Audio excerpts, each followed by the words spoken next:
السلام علیکم ویورز، امید ہے کہ آپ سب خیریت سے ہوں۔ زینب فاؤنڈیشن کی طرف سے آج ہم اس بات پر روشنی ڈالیں گے کہ نبی کریم صلی اللہ علیہ وآلہ وسلم کس قدر غلاموں اور یتیموں کے ولی تھے۔ آن حضور صلی اللہ علیہ وآلہ وسلم یتیموں سے بہت محبت کیا کرتے تھے اور مسلمانوں کو بھی اس کی طرف آنے کی دعوت فرماتے۔ آپ صلی اللہ علیہ وآلہ وسلم نے یتیموں کی حفاظت کرنے والوں کی فضیلت اور اہمیت واضح کرنے کے لیے شہادت کی انگلی اور درمیانی انگلی کو ملا کر اشارہ فرمایا۔ میں اور یتیم کی حفاظت کرنے والے روز محشر یوں ساتھ ساتھ ہوں گے۔ قرآن کریم میں یتیموں کی جائیداد کے نگران کو تنبیہ کی گئی۔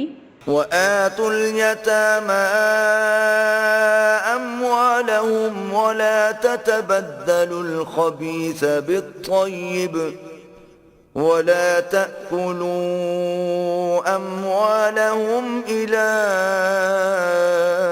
أَمْوَالِكُمْ إِنَّهُ كَانَ حُوبًا كَبِيرًا۔ اور یتیموں کا مال جو تمہاری تحویل میں ہو ان کے حوالے کر دو، اور ان کے پاکیزہ اور عمدہ مال کو اپنے ناقص اور برے مال سے نہ بدلو، اور نہ ان کا مال اپنے مال میں ملا کر کھاؤ کہ یہ بڑا سخت گناہ ہے۔ حضور صلی اللہ علیہ وآلہ وسلم نے ارشاد فرمایا کہ مسلمانوں کا سب سے اچھا گھر وہ ہے جس میں کسی یتیم کے ساتھ بھلائی کی جا رہی ہو، اور سب سے بدتر گھر وہ ہے جس میں کسی یتیم کے ساتھ بدسلوکی کی جاتی ہو۔ اسی طرح نبی کریم صلی اللہ علیہ وآلہ وسلم غلاموں سے بے حد شفقت سے پیش آتے۔ رسول اکرم صلی اللہ علیہ وآلہ وسلم نے غلامی کو ختم کرنے کے لیے ایسا عمل اختیار کیا کہ غلاموں کو میرا غلام، میری لونڈی کے بجائے میرا بچہ اور میری بچی کہہ کر پکارا جانے لگا۔ آپ صلی اللہ علیہ وآلہ وسلم نے غلاموں کو معاشرے میں بلند ترین مرتبوں سے نوازا اور اہم ترین ذمہ داریاں سپرد کر کے دنیا کو بتایا کہ غلام بھی برابر کے انسان ہیں اور ان میں بھی وہ تمام صلاحیتیں موجود ہیں جس طرح دوسروں میں ہیں۔ نبی کریم صلی اللہ علیہ وآلہ وسلم کی تربیت کا ہی اثر تھا کہ غلام کا لفظ نفرت اور حقارت سے لینے والے اب انہیں محبت اور شفقت سے پکارتے تھے۔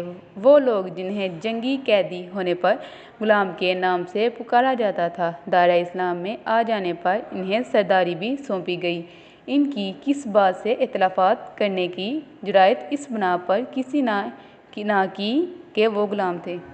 ہماری حوصلہ افزائی کے لیے ہمارے چینل کو سبسکرائب کریں اور بیل آئیکن کو پریس کریں اور آل نوٹیفیکیشن کو پریس کریں تاکہ ہماری آنے والی ہر ویڈیو آپ تک پہنچ سکے۔ نبی کریم صلی اللہ علیہ وآلہ وسلم نے غلامی کو ختم کرنے کے لیے ایسی تدبیریں کی کہ آخرکار غلامی کا خاتمہ ہو گیا۔ آپ صلی اللہ علیہ وآلہ وسلم نے غلاموں کو عام مسلمانوں کا درجہ دینے کے لیے عملی نمونہ اس انداز میں پیش کیا کہ اپنے حقیقی پھوپھی زاد بہن زینب کا نکاح حضرت زید بن حارثہ رضی اللہ عنہ سے کر دیا جو غلام رہ چکے تھے۔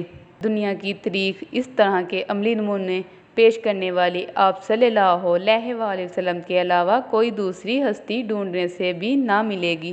اسی طرح نبی کریم صلی اللہ علیہ وآلہ وسلم عورتوں پر بے حد شفقت فرماتے تھے۔